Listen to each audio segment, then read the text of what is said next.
The Music is Life podcast has our own merch now over on tpublic.com. Click the link below in the video description. Looking for some new threads? We got t-shirts, long sleeves, hoodies, crew neck sweatshirts, tank tops, baseball tees, and also clothes for kids and onesies for your little infant metalheads. Don't want clothes but love the Java? We got you covered with coffee mugs and travel mugs. Need protection for your electronics? We've also got phone and laptop cases. We've got everything you're looking for at the tpublic.com Music is Life podcast store. Use my link below for fast service. Thanks for your support. TerraNut is proud to offer you a natural nut bar chock full of healthy fats, minerals, and protein that meet your demands. Go to their website, www.terranut.com. You can order from them directly and they will ship it to you. Use my coupon code LOUMAVS and you will get a 25% discount on your first order. TerraNut Superfood Snacks, www.terranut.com. Don't forget to use coupon code LOUMAVS at checkout.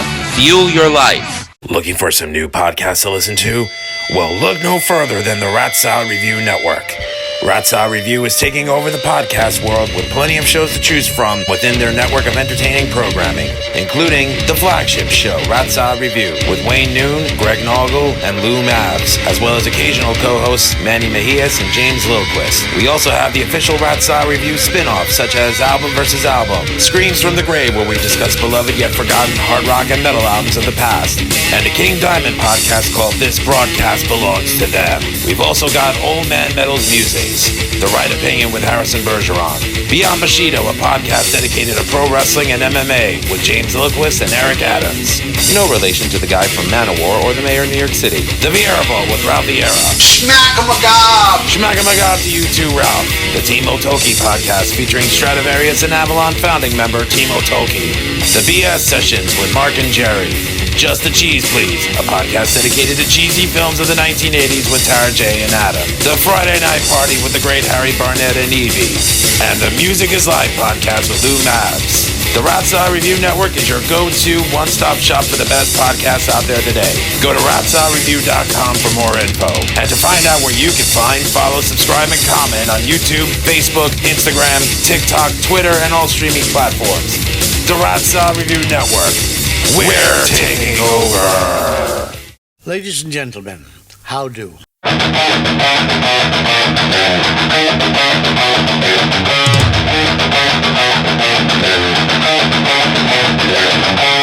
are ready and waiting for you now. If it's a fight that you deceive, we've acquired our strength through pain. No more are we pathetic game. You are the reason why we claim that we've all become this way. And I regret this prison that I created for myself. Who can it be? Who makes us cry? Who won't save us from ourselves?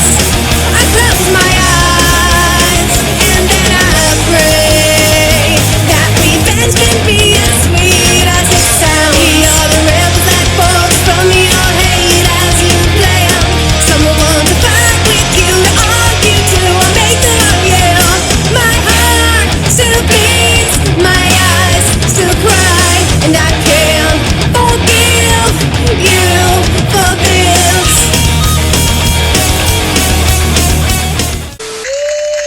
John Brennan! It has no wild pigs in it. Ice cream man! Ice cream man! All right, guys, can we just go to the movie? Hogzilla. Christmas is a miracle, and so are you. John, what are you doing? I'm sorry, man. I was just feeling the Christmas spirit. Okay. Mr. Herzkoff, are you sure you should be doing this? The fart harvester is perfect. But this fart harvester hasn't been approved by the FDA. There's nothing to worry about. It's the fartain of youth. Some might call it the fountain of pea youth. Get it? Pea youth? Work with me. Your show on Shudder, The Last Drive-In with Joe Bob Briggs, is the reason why I kept my Shudder account all these years.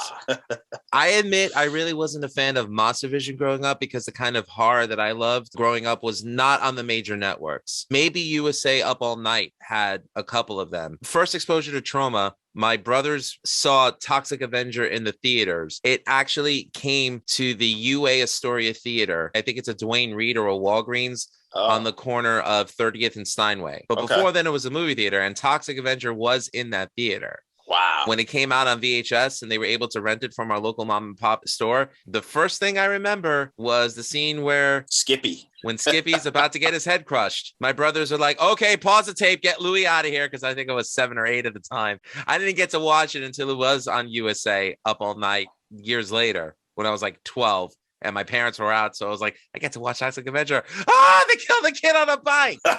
Yeah, Skippy, played by the great Dom Calvito. That scene is so cited as the scene that messed people up as a child. Countless people have told me, Lloyd, whatever, that was the scene that like ruined their brain as a child. And rightfully so, because even today when you watch it and you know how it was done with a melon and all that, it's brutal. They back up over the freaking kid. and it has to be the right melon. It can't be a watermelon. Nope. And you can learn that by watching the Make Your Damn Movie film series. The DVD series. Troma lesson in head crushing. Look that up on YouTube. You can find it. Lloyd gives you the very specific way to make a head crushing right. I admit the scene where they killed the dog, when they killed Sarah's dog. Yeah, that too. Oh, it hurt me. But then I saw the dog breathing, and I'm like, wait a minute, that's spaghetti on him. It's like, oh, the dog's fine. Okay, good.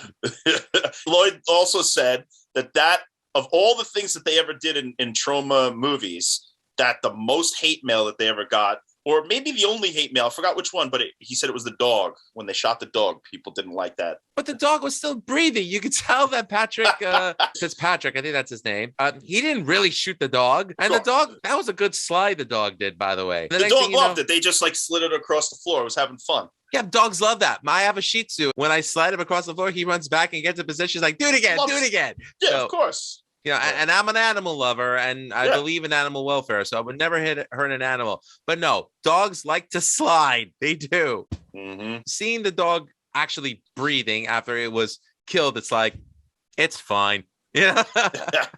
What I love about The Last Drive-In is the fact that it kind of combines Joe Bob, what he did with Monster Vision and what he did on the movie channel with USA Up All Night, but you're showing the horror films that real horror fans love, Reanimator, the Phantasm film series, the Halloween film series. I think it's really the best combination of comedy and horror on TV today. And I think it's great that you, Justin, and Matt, who came from Troma, are working on it. But how did you guys initially get involved? Matt Mangiarides was at a film festival, I believe it was Fantasia, and was talking to the people from Shudder, just having a conversation, and he said, hey, what do you guys think about Joe Bob Briggs? And it just went from there. Of course, Justin Martell got involved, and then they got Austin Jennings involved, and a testament to him as well, who also helps pick the movies, and Justin and Matt, they all are huge genre fans with Joe Bob and Darcy. The whole creative team picks these movies because they go from the highest of the highs to the lowest of the lows, and even if they don't like the movies, they know that it's historically accurate to pick these movies for certain times and just tell the stories. And so I got involved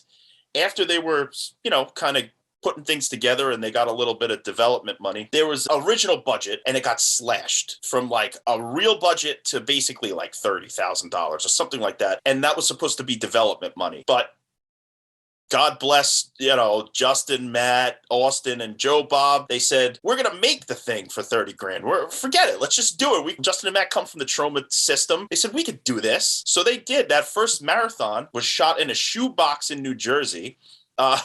Literally like the smallest studio you ever saw. And everybody worked for basically $0, maybe like a couple of $100 for the day or whatever at most. They put it together, they got it done, and it was a huge hit. So that's another lesson that everybody should take is even if a door slams, you can figure out how to make it work and get it out there because it's possible. I got hired sort of as like a production coordinator, production manager sort of thing, and was like doing almost everything that I could, like helping move things and get the catering and go to the Guitar Center to pick up a piece of equipment and this, that, driving all around. But before that, Matt, who had known that I had done some music, he asked if I wanted to take a stab at a demo for the theme song. I said, yeah, absolutely, sure. So I wrote that theme song. Oh, thank you so much. I love it too, because that theme song was the fastest and most easy creative thing I've ever had to do. And also the fact that it was greenlit right after I I sent it to everybody. I had a quick phone call after everybody heard it with Austin. And he said, if you could take this demo and put like slide guitars on it, organs, maybe a fiddle, all that stuff, it's the theme song. So I said, I'll do that tomorrow. So I went into a studio, got it together, and now that's what you hear. So it was just like a testament to, again, without me giving myself away for free and then working for cheap for Troma for all that time, not being able to afford anything on a $350 a week salary. Oh my God, you blew it. Oh yeah, they'll admit it. They was paying people $350 a week in the 90s and never increased. It's been $350 a week since. I think they still pay people. But hey, look, if you could afford to do it, it's worth it, because look at me. I learned at Troma, I met Matt and Justin, and now I'm on a hit TV show with Joe Bob Briggs. I mean, Jesus Christ, I would do it all over again and sacrifice everything just to be in the position that I'm in. That's the lesson. Do it. Just meet people, do it, because you never know what people are going to go on to do, and you never know what they'll ask you to do down the line. So that's my story. I just, I kind of lucked out just being available. You definitely paid your dues. And you know what? I mean, I'm really proud of the success that you've had. It's good when good things happen to good people. And from the moment you met me, from the moment I met you, like, I just thought, I was like, oh man, he's a good dude. I hope he does well for himself. And then there's about 5 or 6 people who would disagree with you in the world, but I cut them out of my life. Don't let them tell you anything different. God damn it. I cut them out. And he's here, you're not. That's right. Yeah, I'm on this podcast and you're sitting in a freaking garbage dumpster somewhere. What I love is that the on-air chemistry between all the cast is great, especially with Joe Bob and Darcy, the mail girl. And I know whenever I see you and Yuki Nakamura, ladies and gentlemen, the Osaka Cowboy, Tokyo. You're not from Tokyo. All great artists are from Osaka. Tokyo. Okay. Yuki Nakamura, who claims to be the Tokyo Cowboy, our set designer. Yuki's he's my roommate when we shoot the show. He's one of the greatest blessings of my life. I mean, he's also, because of Troma, he came into Troma following up on a Craigslist ad on a stormy February in 2018. It was like the biggest rainstorm I'd seen, and he came to Troma to basically show his portfolio to build a set for Shakespeare's Shitstorm. And I'm looking through it. The guy built a freaking spaceship. He built a spaceship using the technology from Inception, and it would spin, and he did the whole thing, and he showed me how he did it. I said, this guy's a genius. I got to work with this guy. So we used it for Shakespeare's Shitstorm. And then when Justin, Matt, Austin, they were looking for somebody to help build the sets for The Last Drive-In, I suggested Yuki, and the rest is history. He's now on the show. He's beloved by the fans. It's amazing. He's a production designer for years. I mean, he's been doing it since the 80s, the 70s. Like he worked with Sonny Chiba. He's done all kinds of stuff. I like to say that he's sort of like the Forrest Gump of production designers, because like somebody will mention a name, right? It'll be like, oh, John Cage. And he'll be like, oh, I worked for John Cage. I set up his whole piano, whatever. And then he sat down and he performed 4:33, but there was no music. He just sat at the piano for 4 minutes and 33 seconds. So he has experience. He said he worked for the Pope. He made, when the Pope had John Paul II had visits in New York, I don't know, the 90s or the 80s. He set up the set, and he said that he saw an aura around the Pope that was like glowing and stuff. Yuki has met so many people and has so many stories. It's incredible. I know that there was an incident with Darcy, portmanteau Diana Prince. Some online trolls, they were insulting her personality, her looks, her character. And look, it's no secret that we know Darcy has a background in the adult film industry. And I think it's ridiculous that people resort to that as an insult to her today when it's so far removed from who she is today. I think it's great that the outcry of support from the fans of The Last Drive-In was overwhelmingly positive, and the support showed to her from the team, especially Joe, Bob, and you. I thought it was so inspiring, and thank the good Lord that she stayed on board. I knew she was an adult film star. If I say I didn't watch it growing up, I'm a freaking liar. Every red-blooded American male has. When I think of Darcy, I don't think of her porn past. I think of what she's doing right now, and I love what she's doing. What do you remember about this period, and what do you have to say about it in retrospect? No, the fact of the matter is you could not find a better ambassador for the show, The Last Drive-In, because she not only is a fan, she's learned in the genre, and she also is the real deal as far as answering all of the questions she gets online and being active with the community and keeping them together and excited. And really does field the mail. Like she gets the mail and she reads it and she suggests this is the letter we should do. This she is the real deal. And if you're going to use her past against her, what have you done? Look into your past. I don't know who you are. Like, look at them, all the people online who come out against people and say things. What have you done? Maybe you murdered somebody. Maybe you're a racist. Maybe you're a piece of garbage who doesn't take care of your kids. I don't know you, so I don't trust your word. I don't trust anybody unless I know them. I think there's those old sayings like people in glass houses. Just wait until your past gets exposed because it's going to be far worse than having some good sex on camera. Like, that's the worst thing that anybody could possibly do, man. If I was ripped and I had a huge dick, I'd be in porn in 2 seconds. That's the best job in the fucking world. You kidding me? You get to have sex with beautiful people all day and get paid for it? I'm in. Unfortunately, I am me. So that's that. It's ridiculous that people come out. She's such a sweet person, a real person. And if you don't like it, then go watch, Tucker Carlson and jerk off to that. Or you could watch CNN and jerk off to Brian Stetler. But why would you do that? People have kinks. They'll never admit it, but they do. Just be open and honest. And what's the worst that can happen? I mean, as long as you haven't hurt people or destroyed people's lives. Yeah. That's it. I love Darcy. I think she's great. She did it her own way. And she made it her own way. Good for her. The show would absolutely not be the same without her. Definitely not. It would not be as good without her. I heard either from Joe Bob or Darcy. Joe Bob, when he wasn't Joe Bob for a while, there was a pause, right? There was about 17 years from Monster Vision to The Last Drive-In. Correct. In between that time, he wrote some stuff and, worked on other things. He wrote a book as John Bloom called Eccentric Orbits. And I believe it's like a physics book or something like that. So he had a signing as John Bloom, this intellectual book, and she showed up. This is way before The Last Drive-In was even a thought in anyone's minds. She showed up as a male girl and was like, I just love the drive-in. I'm cosplaying as a male girl or whatever. And Joe Bob remembered that because it made him feel so good that this person remembered his past as a horror host, remembered his show Monster Vision, and was honoring him in this, like, what could have been a stuffy, like, intellectual book signing. And she brought flair to it, and he never forgot that. And when it came time to cast a male girl for The Last Drive-In, she was his first choice. That's amazing to me. That's such a beautiful thing. She did that for fun. She never expected to do that and then become the actual male girl, but that's a testament to her just putting herself out there, and it worked.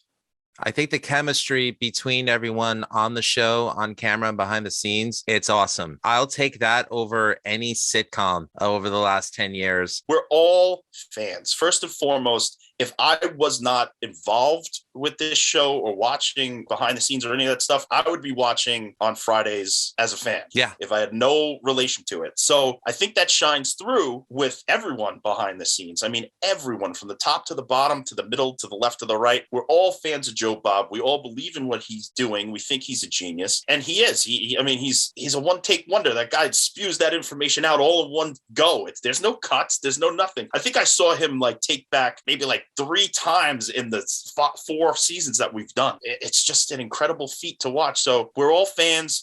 And I feel like the genuine love for it shines through in what we've done so far. And hopefully we can continue it on for a few years. I'd like to be doing this for at least another 2 or 3 seasons. So I hope so. I mean, I will continue to sing the show's praises and everyone who's on it because honestly, it's the best 3+ hours of TV you can get in one sitting, in my opinion, and I say that as a fan of horror and I say that as a fan of the show. So, and no other show right now, almost no other show other than live sports or maybe wrestling has that live premiere Friday night quality where everybody's watching along. Everybody's on social media, making jokes, tweeting and celebrating these unheralded genre pictures. Nobody else is doing that. So I feel like we're in a good place to be something original and something that has sustainability for years to come. I gotta admit, though, the one film that was hard to watch was Cannibal Holocaust. I had seen that 8 years ago for the first time ever. I'm sitting on the couch watching it. I got my puppy with me. I knew there were animal killings in it. I knew it. Yeah. But to see them on camera,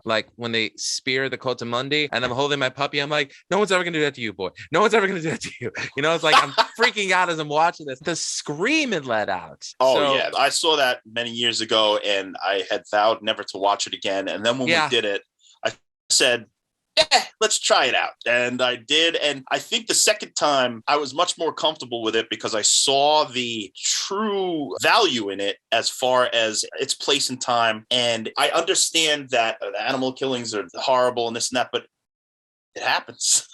So he just captured it on film. Yeah. And, it's in there. It makes you feel a certain way. And I think in that regard, he's a success because he wanted you to feel the way that you feel. And I will say this about Ruggero Deodato's film. It still kind of holds up, especially in today's society where it seems like decency is desensitized. I'm not trying to say this for brownie points in anything, but we've kind of come to that point right now where it's like people are treating each other like shit more today than they ever have before. Certain values that should be upheld are kind of like looked down upon, like just not being dicks to each other. It's sad that that kind of mentality is kind of fallen by the wayside.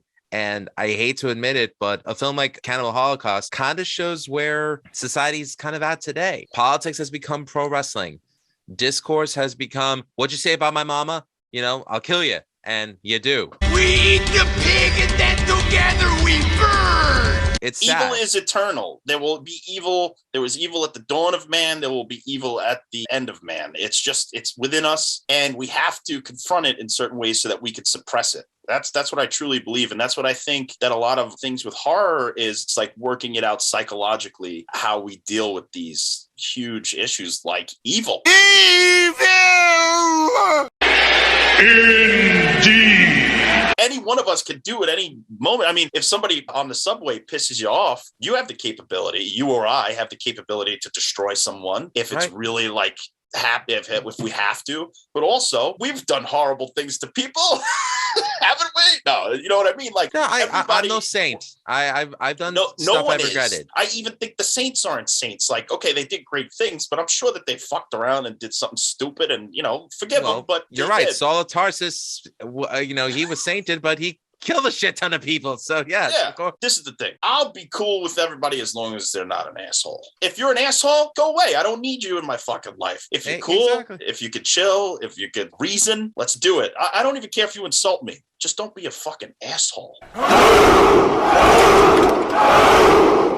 I agree. And honestly, like, you're the kind of guy I'd love to pick up an acoustic guitar and write some funny songs with, Yeah, I write songs about all kinds of stuff. Cheese. Chicken. I love it.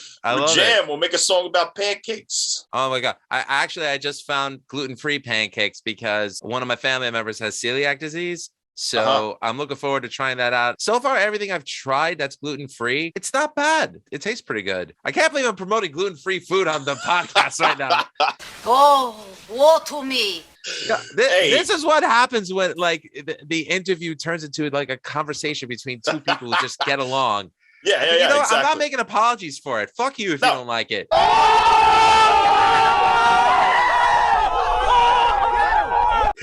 I love all food, gluten-free, vegan, vegetarian. I don't care. The only thing that I really don't like are popcorn-flavored Jelly Belly M&Ms. They're the worst, most vile food on the face of the planet. That exists? Yes. And other than that, I'll eat whatever the fuck you give me. Oh, dear. I'll never try that on principle. I'll eat goddamn bugs before I eat popcorn-flavored Jelly Belly. For real. So let me ask you this. What would you say are the major differences between working with someone like Lloyd Kaufman and Joe Bob Briggs? Well, differences, I mean, they're very similar in a lot of ways, but differences would be Lloyd loves chaos. And Lloyd, I know he's stated it in the past, he believes that a lot of the best work arises from a chaotic environment. So you could do all kinds of planning for months and months and months. And then the day of on set, if he says, I want to do the frogs in the corner, I need 50 frogs. You got to get those 50 frogs by hook or by crook because Lloyd wants it and he's the director. I guess a perfect example would be getting the duck for Return to Nukem High Volume 1. Sure. Unfortunately, I wasn't there at the time, but they did a duck starter. I mean, that whole thing is amazing to me. Kevin the Wonder Duck. Kevin the Wonder Duck. The highest paid actor on Return to Nukem High Volume 1.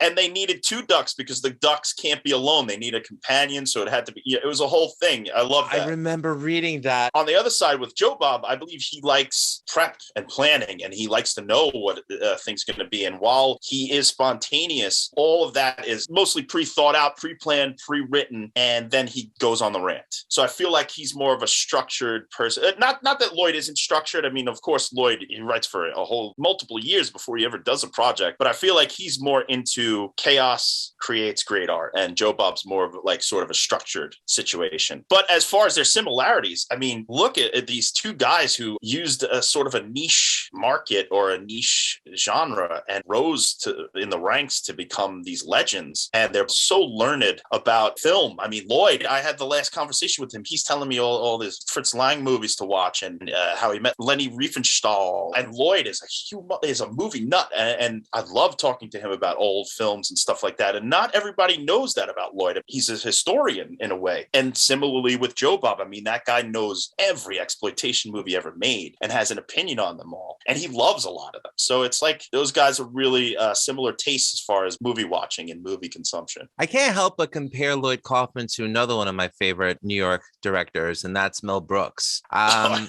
he looks like him. What's your problem? You're Mel Brooks. I get that a lot. We're not all perfect.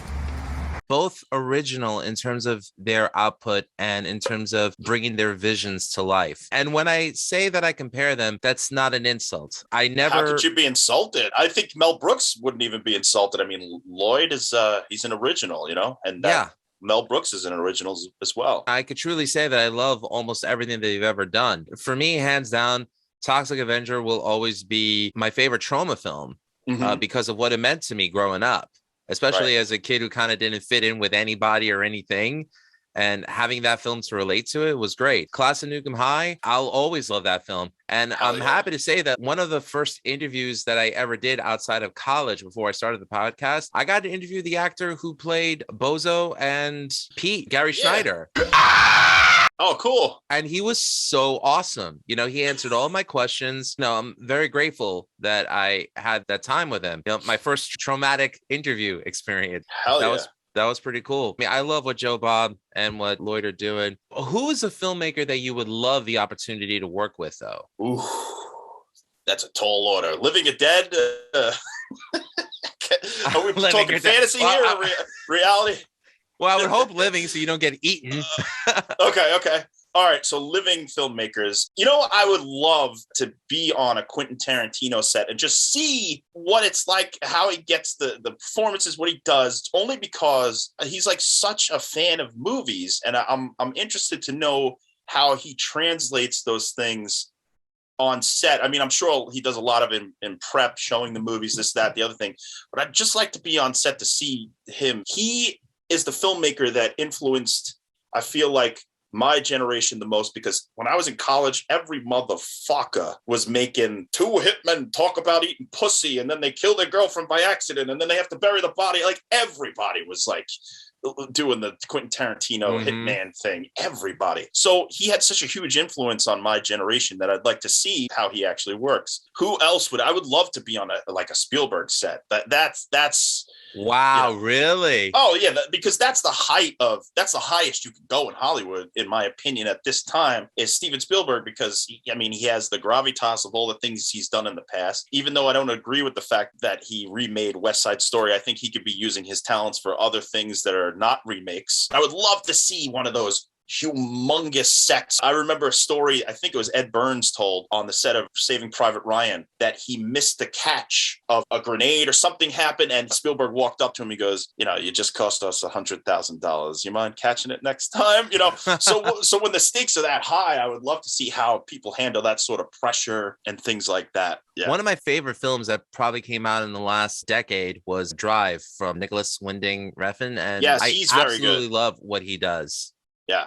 You know, any of those guys that are working in Hollywood, but also have a sensibility of independence, I love that. He's like a middle ground between the Troma system and the Hollywood system, I'm sure. Right. You know? Like, he's still underground to not really be mainstream, but he's mainstream enough that his films do make a good impact. Yeah, absolutely. Yeah, I mean, I remember seeing that film and I'm like, can't believe I'm watching a film with Ryan Gosling.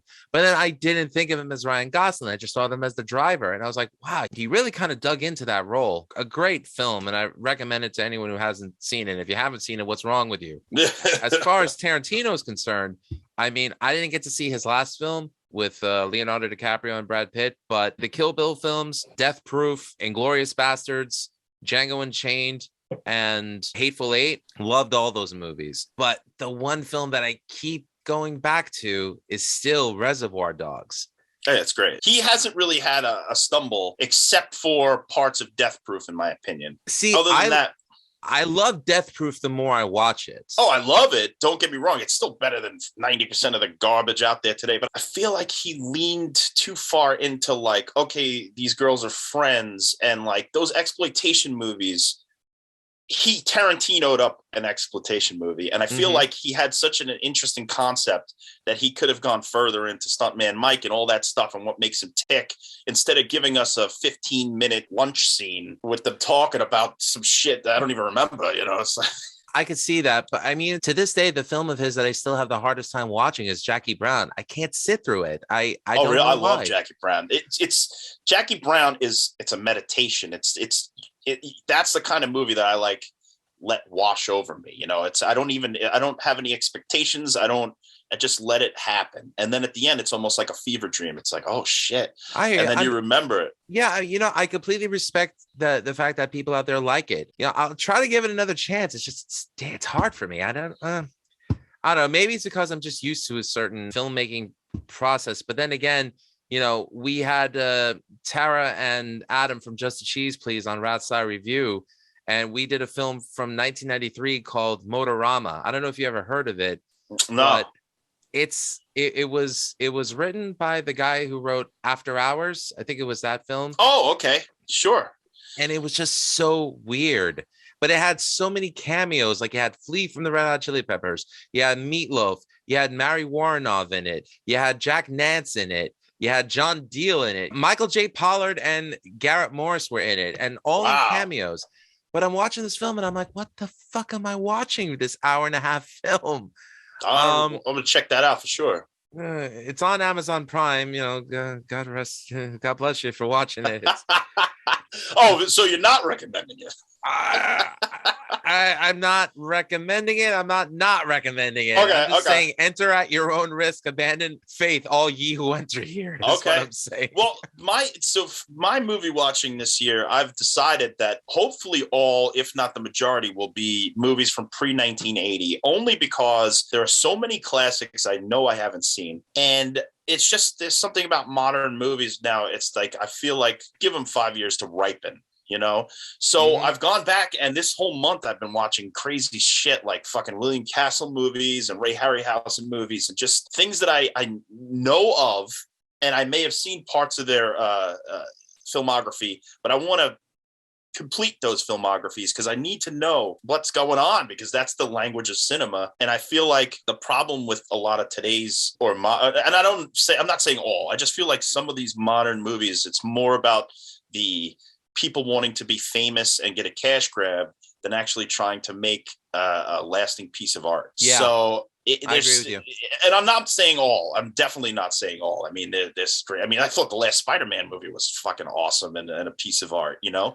But then you get into certain things where it's just like, you know, I don't know, cash grabs all over the place. And I wish I could have a cash grab. I'd have a cash grab in 2 seconds. But something about the food for my mind nowadays, I need to feed it in a way that I used to not have to. I think heart is missing from a lot of films. Absolutely. I will say I saw Ghostbusters Afterlife, and see, I haven't seen that yet. See, for me, it hit on the nostalgia factor. I'm not gonna lie, but it also hit on fan service, which I'm not against. Yeah, because there was still a purity and a love there for what Harold Ramis and Dan Aykroyd originally created, and paid beautiful tribute to Harold Ramis. So for me, that's probably the first film in a long time that I can honestly say, you know what, it was worth the purchase. Now, in terms of 70s films, I'll always hold that Mad Max is one of the best. The Road Warrior is one of my favorite movies of all time. I mean, that's just like, to me, a cinematic masterpiece. Yeah. All of them, even Beyond the Thunderdome. Give me Tina Turner in a fucking futuristic dystopian, the desert. goddess. So good. Do you have any cool stories about any of the guests that you had? I know we were talking about Tom Savini off cameras. You can go ahead and talk about that too. So with Tom Savini, I don't know why, but as people have said, a couple of people throughout my years working at Troma, whatever, just people in passing said that Tom Savini is like kind of mean and like whatever. I was nervous because I had to pick him up from the airport and sort of like get him settled and stuff like that. And I got to tell you, he's like the sweetest, most open, coolest fucking guy ever. And I was like, I can't believe that I was listening to these other people and they like affected my nerves as I was going to pick up the great Tom Savini. And he was just so cool. And I just had a great few days like talking to him. He was so open. He would answer any question. He was like, he actually at one point handed me his book. And I was like leafing through and he's telling me stories. And I'm like, damn, man, this is fucking Tom Savini. This is the coolest shit ever. So, that was sort of a lesson to me, is like, don't go in with any preconceived notions about what other people think of people and stuff like that, because a lot of times it's just incorrect. Or maybe like they got him on a day at a convention where he was like, overwhelmed or something. Who knows what the hell they were talking about. But in my experience, I was like, this is the last time I'm ever going to work myself up, about something, because I was just nervous to meet him. And I was like, I don't want him to be mad at me for anything. He was like the fucking sweetest guy. So that was cool. And oh man, just so many guests that we've had on the show. Barbara Crampton was so amazing. Chris Jericho, fucking cool guy. Just knew about metal and just having normal conversations with him. That's the thing about a lot of these people. I feel like, at least with me, you build up sort of in your mind, like what they are based on their persona. But most of the times that's just their persona on camera. Behind the scenes, they're real people that you could have real discussions with.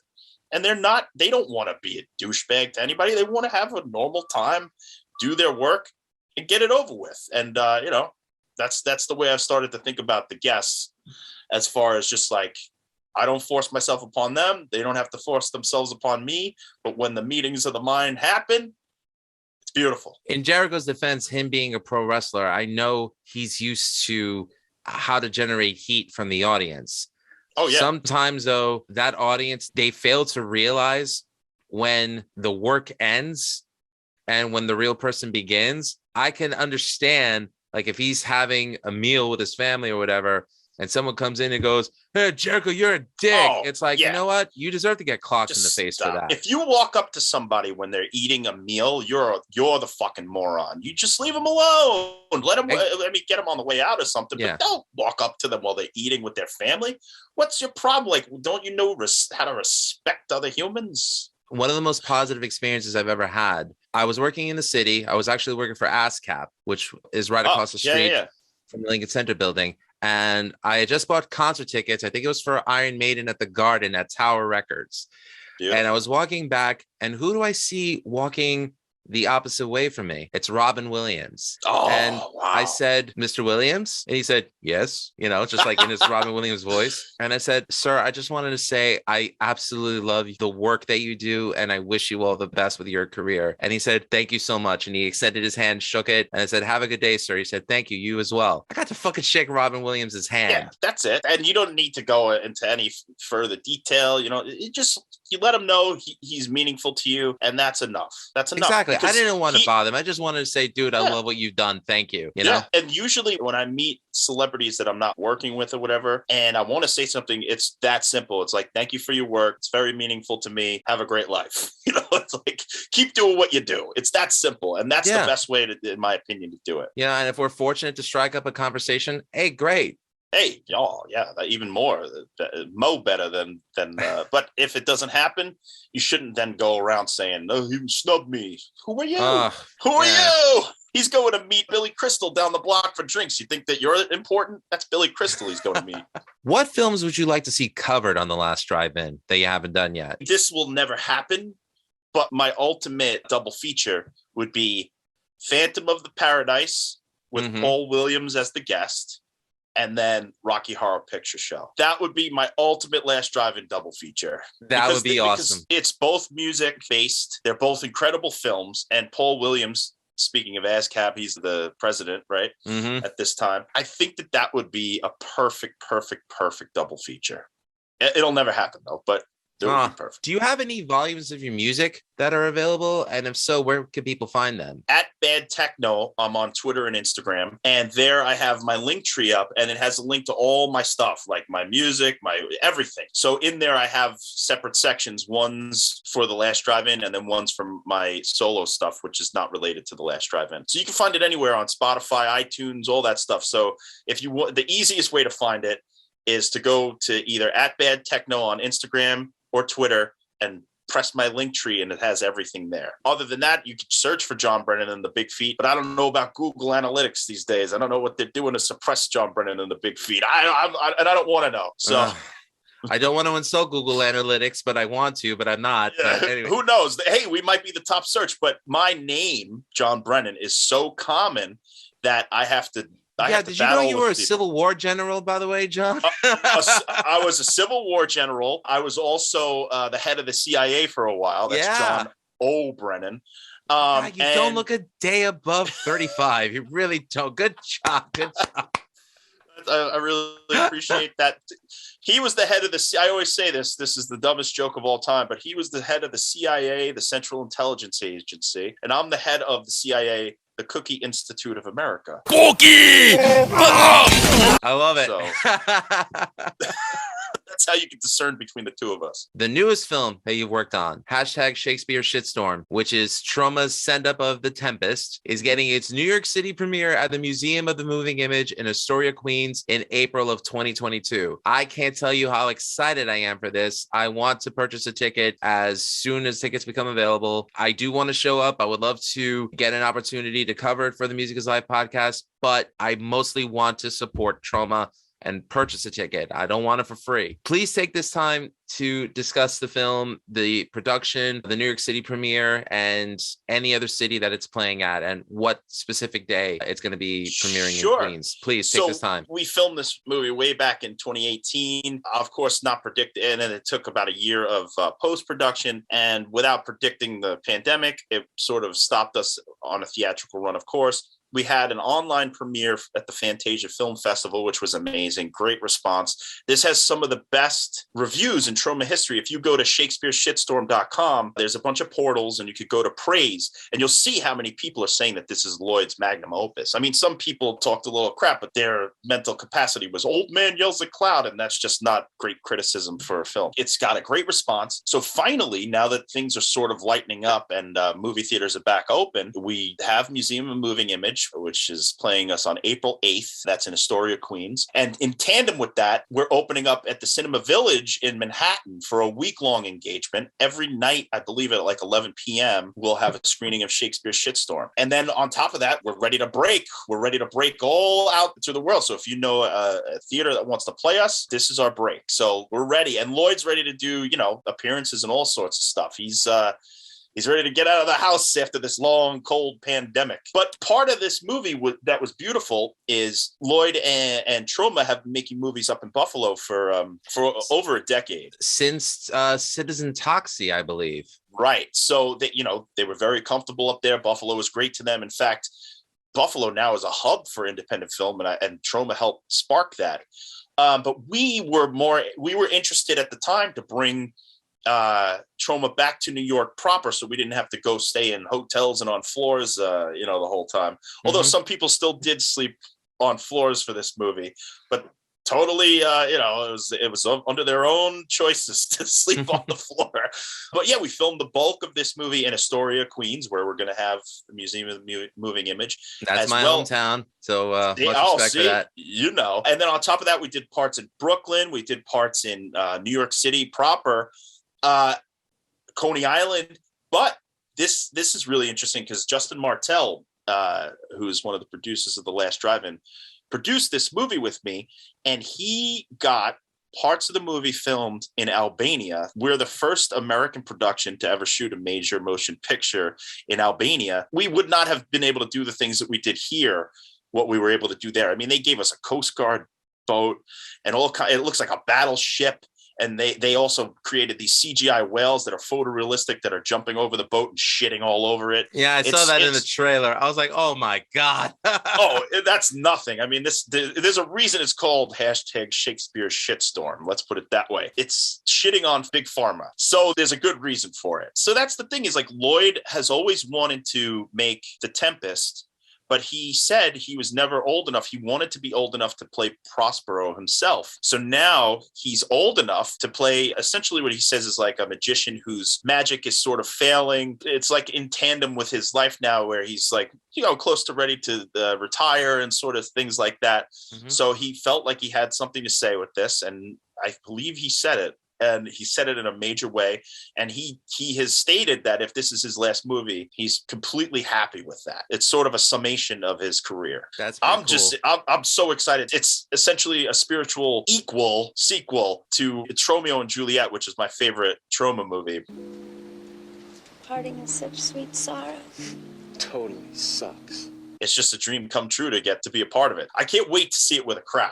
Because I've seen it with, 4 people here, 5 people there, but never with a packed audience. And there's going to be some moments, uproarious moments. I can't wait. And like I said, I definitely want to purchase a ticket. My friend and former coworker from NBC, Stephanie, actually is in the film. She plays the faux news reporter. Oh, cool. Awesome. That's great. Yeah, I remember that day. We shot at Brooklyn Fireproof, a soundstage in, I think it's Bushwick, but they gave us so much stuff. They gave us an alleyway and all this. And we have so many extras in that scene. It's like a huge protest scene. It's amazing. #Shakespeare Shitstorm, April 8th, Museum of the Moving Image, Astoria, Queens. Buy your tickets right now. Go to Troma's website to find out where you need to. That's troma.com. You said if people want to know more about you or what you're doing, they could go on your social media, Bad Techno at Instagram and Twitter. Yeah, Instagram, Twitter at Bad Techno or badtechno.com. It'll lead you to portals to all my stuff. Very cool. Last question. Your favorite Troma film? Oh, it's a tall order, but I mean, here, let me think. Let me put it this way. Here's a movie that I think is criminally underrated that people should see from the Troma Library, and it's called There's Nothing Out There. I love this movie. Never heard of it. It's so good. It's written and directed by Rolf Konevsky, who's done things in the industry since. This movie is like the proto Scream. It came out before the original Scream, and it's one of the first horror movies that like sort of calls attention to itself and has a main character who's like, don't go down that dark hallway because blah, blah, blah, blah, blah happens in horror movies and that kind of shit. And it's really low budget, but it's really entertaining. And I saw the Vinegar Syndrome disc of it last summer, and I love it. I loved it. That's one that I would highly recommend to people. Redneck Zombies is another beautiful, beautiful shot on video made by people who just had the passion to finish a movie. Pericles Loons, who plays the guy that gets his hand eaten by the VHS player in Toxic Avenger Part 3. Yeah, so that's and another ate one. The worms in the beginning of Sergeant Kabukiman, NYPD. Yeah, and then finally the most underrated. We know a lot about Troma, but I think that the most underrated movie that I saw that got picked up while I was at Troma, and not enough people have seen it, and I hope that this thing grows over time, is this movie called Slimed. Watch Slimed. It's so fucking funny. It's one of the funniest Troma movies that has been put out there. So highly recommend Slimed. I think it's from 2010. I'm going to check it out. John, I really can't thank you enough. I know you're a busy man, and, it was great running into you at the Clutch concert at the Paramount. When I told you I had this platform and I said I would love the opportunity to have you on, and you enthusiastically said yes. I'm sorry it took as long as it did, but it's all good. This was great. I'm really honored the fact that you even came on, and I had a blast talking with you. And, it's going to be amazing work trying to edit this down. Maybe I'll get a job with Troma for it. But just put it out. Just put the whole damn thing out. If people listen, they do. If they don't, fire herpes. But listen, John Brennan, thank you. Really. All the best for you and your career. All the best to The Last Drive-In with Joe Bob Briggs. And, please consider this an open invitation to come back anytime. And, tell Darcy I love her. I will. Absolutely. Thank you so much. Thank you. For more on the Music is Live podcast, check us out over at musicisLivepodcast.com. Also, don't forget to check out our parent network, Rat Salad Review, over at ratsaladreview.com. And to continue with our love for Troma, I'm going to be on an episode of Just the Cheese Please, where I'm going to be talking about The Toxic Avenger with Tara J and Adam. Looking forward to that. But until then, this is Lou Mavs. You're watching or listening to the Music is Live podcast. Thanks for tuning in. And remember, all art is valid. Cheers. Wait, this is video the whole damn time? I've been on fucking video. Oh, you knew that. I was picking my nose the whole time.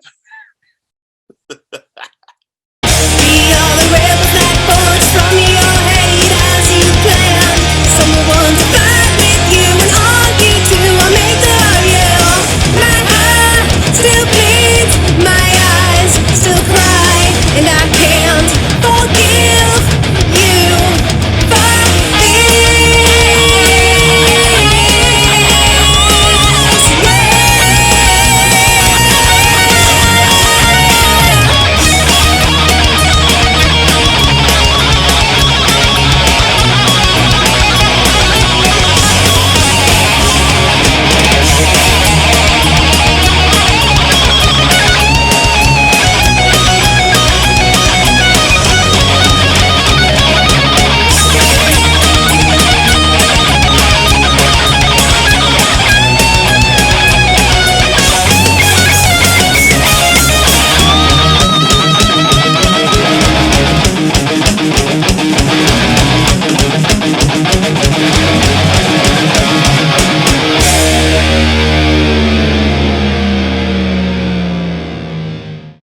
Everyone must stand and take the drive-in oath. We are drive-in mutants. We are drive-in mutants. We are sick. We are sick. We are disgusting. We are disgusting. We believe in blood. We believe in blood. In breasts. In breasts. And in beasts. And in beasts. If life had a vomit meter, we'd be off the scale. We'd be off the scale. As long as one drive-in remains, on the planet Earth, we will party like jungle animals. We will boogie till we puke. The drive-in will never die. Amen.